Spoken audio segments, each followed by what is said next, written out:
Bem, glórias ao Senhor.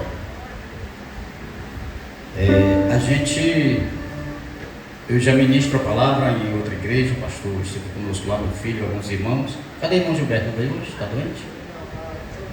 Está de serviço. E outros irmãos aqui estiveram lá conosco. E a gente tem a responsabilidade maior quando a gente vai a um outro local, sendo convidado para trazer a palavra do Senhor. E muitas pessoas dizem: eu estou nervoso para falar do amor de Deus para as pessoas. Eu estou preocupado com o que trazer para os irmãos. Mas deixa eu trazer uma reflexão rapidinho. Eu quero completar aqui. A minha esposa cobrou, quando eu sentei ali perto dela: você não leu o versículo, eu queria que você lesse para os irmãos. Lá em Isaías 43, que ela pediu, se os irmãos quiserem abrir e acompanhar. Aleluia. Isaías 43 tem uma parte deste capítulo que ele é referente a nós. E nós queremos trazer para vocês nessa noite. Quando a gente falou que Deus chama nós pelo nosso nome e diz que nós somos dele, ele também faz uma promessa para nós. Ele faz uma promessa para mim, para você, para todos que estão aqui. E vocês vão observar que ele diz que nós passaremos alguns obstáculos. Ele não presume, ele diz. E um desses obstáculos que ele diz se refere ao versículo 40, no capítulo 43, versículo 2, ele diz assim: quando passares pelas águas, estarei contigo, e quando pelos rios, eles não te submergirão. Quando passares pelo fogo, não te queimarás, nem a chama arderá em ti. Por quê? Porque eu sou o Senhor teu Deus, o Santo de Israel, teu Salvador. Dei o Egito por teu resgate, e a Etiópia e Seba em teu lugar. Então essa mensagem, queridos, você preste atenção que Deus não diz se você passar. Ele diz quando você passar, ou seja, sabe que você vai passar. Ele não diz assim: talvez você passe. Ele diz: não, quando tu passares. Porque Deus sabe que nós iremos passar momentos difíceis em nossas vidas. Deus sabe do nosso ontem, do nosso hoje, do nosso amanhã, não é isso, igreja? Então, quando ela pede para eu ler essa reflexão, eu vou voltar ao passado aqui, lembrando um pouquinho do testemunho dela, antes de entrar na palavra, pastor, você permite. Em 30 de abril de 2021, eu lembro bem porque eu estava tranquilo, digamos no sentido de saúde, e há umas 2 semanas ela já tinha se mostrado um pouco deficiente na respiração dela, gripada, sentindo dores nas costas, e nós resolvemos, por conselho dos filhos, vamos levá-la à farmácia para fazer o exame do Covid, para saber se dá positivo. Vocês, a maioria das pessoas que estão aqui lembram desse período, nossos familiares, nossos amigos. Nós perdemos amigos, alguns perderam parentes aqui com certeza, algumas pessoas perderam pessoas chegadas a vocês. E no dia 30 de abril de 2021, a minha esposa estava entrando em um hospital internada, falando ainda normal, um corpo normal, seu peso normal. E do dia 30 de abril ao dia 5 de julho de 2021, irmãos, foram momentos terríveis, a não ser no dia da alta, que a gente foi buscá-la em cadeira de roda lá no Hospital da Mulher. E quase meus irmãos que ela foi curada em hospital público, irmãos.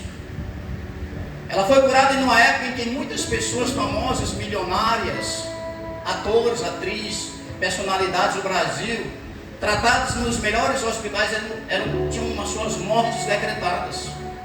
Onde no Brasil morria cada dia 1.000 pessoas. Chegava a 1.000, a 2.000, a 3.000, a 4.000, não lembro os números. Mas era alarmante quando a gente olhava para a TV e dizia assim, 500 mil mortes. E as pessoas diziam assim, quem vai lá para a UTI se internar não volta. E aí, pastor Cleistônio, amados irmãos, vocês que têm família aqui, eu creio que todos nós temos famílias aqui, pai, irmão, tio, sobrinho, não sei com quem você vive, mãe. Começava no dia 30 de abril, um desmoronamento de família. Sou casado com minha esposa, vamos fazer 40 anos de casados, no próximo ano, se Deus permitir. Temos 5 filhos. Aí os irmãos vão achar graça agora. Temos 8 netos e um bisneto. 40 anos de união. E estávamos bem fortes no ministério, administrando uma igreja pequena no bairro. E o Senhor a tomou, como disse o meu filho ali, o Senhor a tomou e nós perguntamos para Deus, por que, Senhor, estamos fazendo a tua obra, Pai, tentando fazer o melhor para ti, conduzindo esta pequena igreja, e o Senhor a levou a um leito de hospital. Nos primeiros dias, quando ela entrou e todo o processo de internação foi para um hospital, foi para outro, a luta dos meninos, do Ari, da minha filha, que trabalha na área de saúde, procurando um hospital melhor para que ela fosse atendida. E aí começou, ela entrou no hospital falando, irmãos, com aquela máscarazinha, tinha uma máscara lá, primeiro com aquelas coisinhas no nariz que não sei o nome, né? Aqueles respiradores de nariz que é o mais simples. Depois foi para o processo da máscara. Depois para o processo do capacete. E nada estava resolvendo o problema. Mas naquela época você não podia visitar seu parente, não sei se você teve alguém internado. Você não tinha acesso a ir ao hospital porque ninguém permitia a sua entrada. Então nós tínhamos uma ligação por dia da médica responsável do hospital. 5 horas da tarde, 6 horas da noite, 7 horas, 8 horas, 9 horas, 10 horas, 11 horas, às vezes meia-noite o hospital informava e você não tinha comunicação com eles, porque era só o boletim médico que dizia como é que a sua parente estava. E ali começava um sofrimento para a família. O filho chorando de um lado, a filha do outro, o pai do outro, e os 4 filhos mais chegados, né? Estavam ali sempre. Até a mais distante chegou e ele, no nosso sofá da nossa sala era chorou, um olhava para o outro e dizia, vamos orar ao Senhor.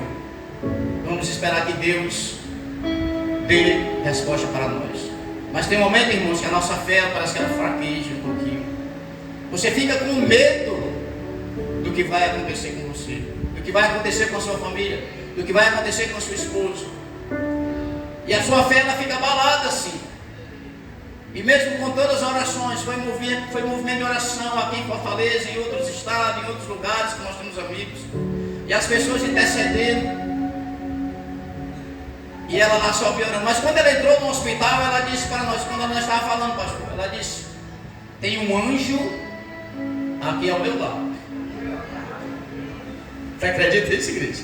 Ela, pensando que ia ficar boa no dia seguinte, irmãos, ela disse, aqui do meu lado tem um anjo.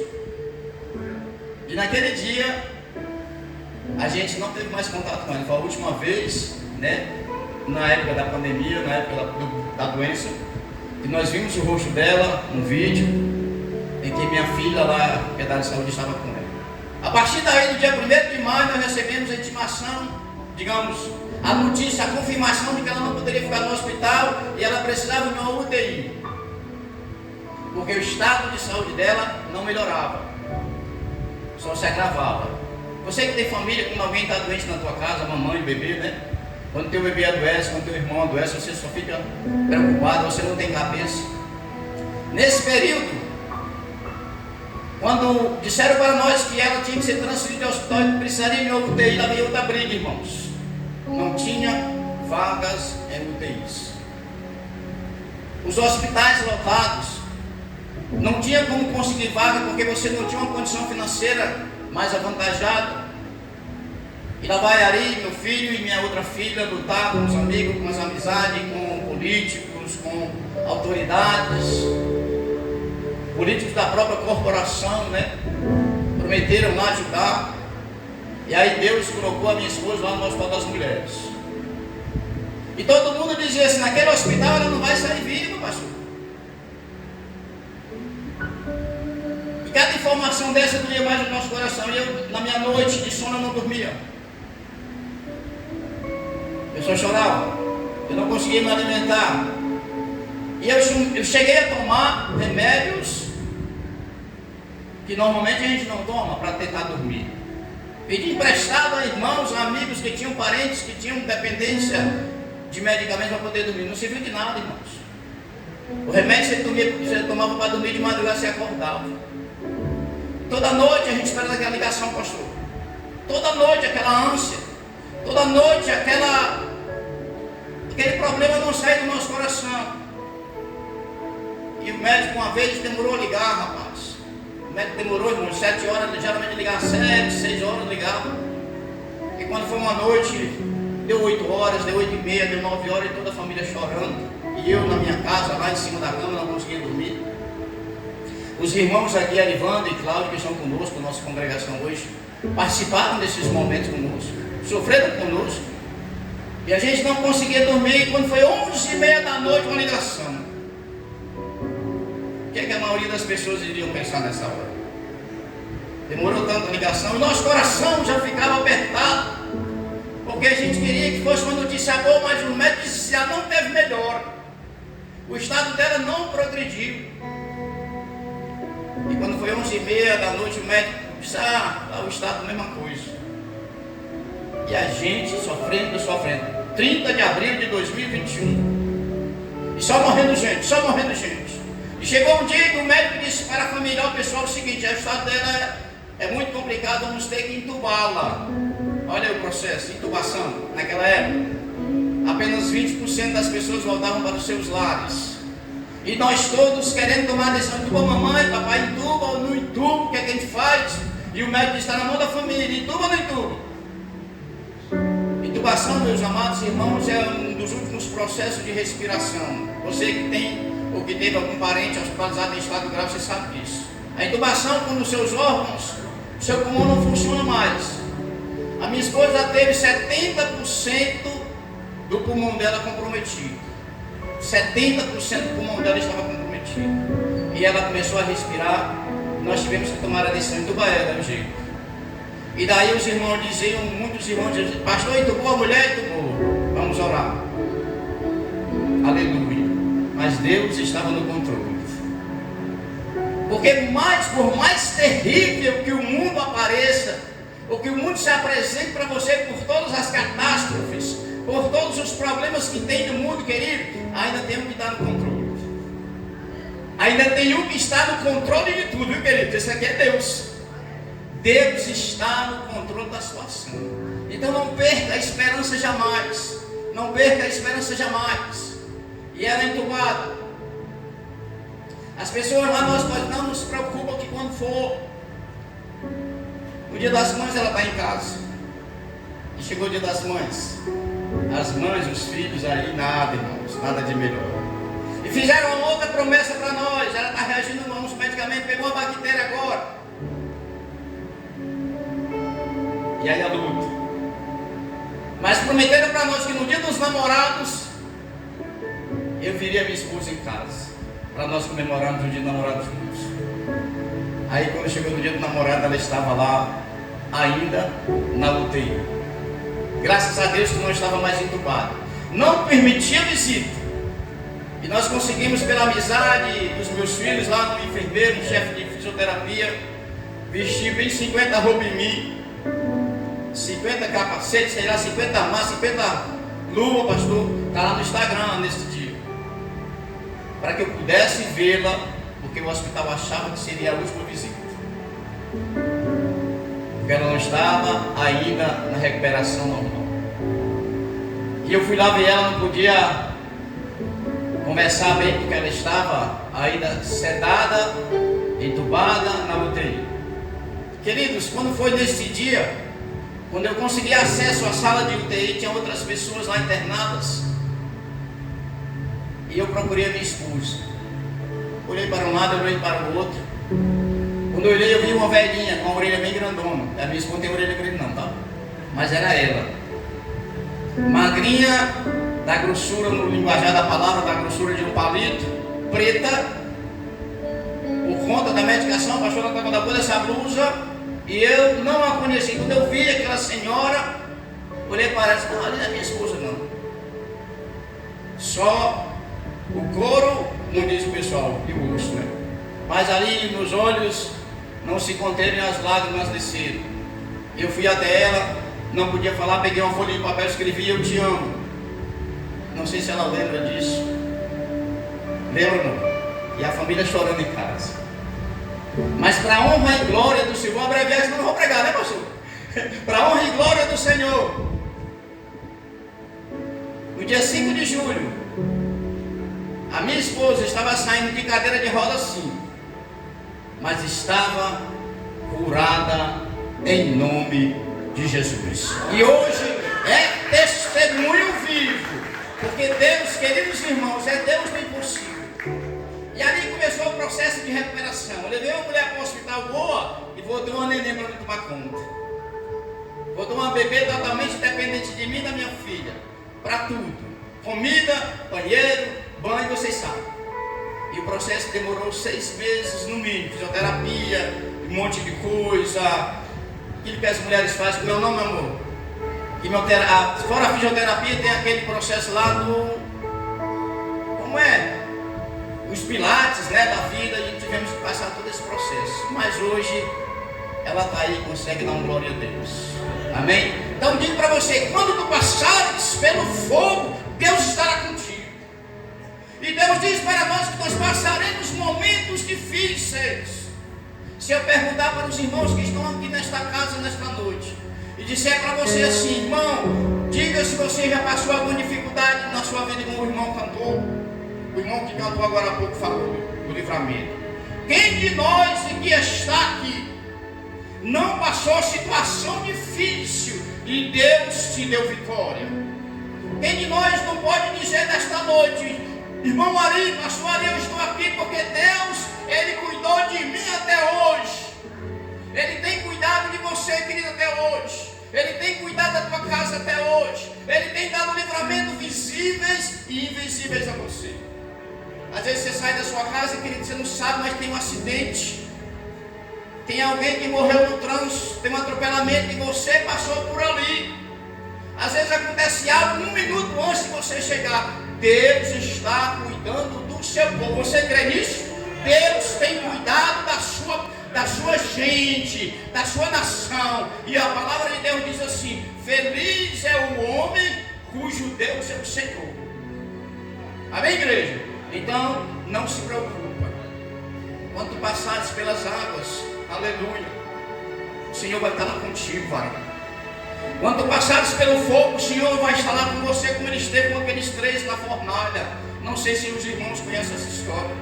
Tinham 3 na fornalha lá de fogo. De repente alguém olhou e disse assim: eu botei 3 lá, porque tem 4? É porque tinha um lá, o general de guerra, dançando no meio da fornalha. Era o nosso Deus, aquele que livra você de todos os males. Por isso que você tem que ser grato ao Senhor por mais um dia de vida. Ao dormir, queridos, ao dormir, diga: Senhor, eu te agradeço pelo dia. E ao acordar, diga: Senhor, eu agradeço pela noite. E a nossa vida tem que ser assim, sabe por quê, querido? Porque todo dia de manhã as misericórdias do Senhor se renovam para a tua vida. Amém? Amém? Você pode aplaudir esse Deus que Ele me deu minha esposa de volta. E eu disse para Deus: eu quero ela de volta, traz para mim, para me fazer a tua obra. E às vezes quando eu estou meio capenga é mole, né? Ela puxa a minha orelha: bora, foi você que disse que era para fazer a obra comigo.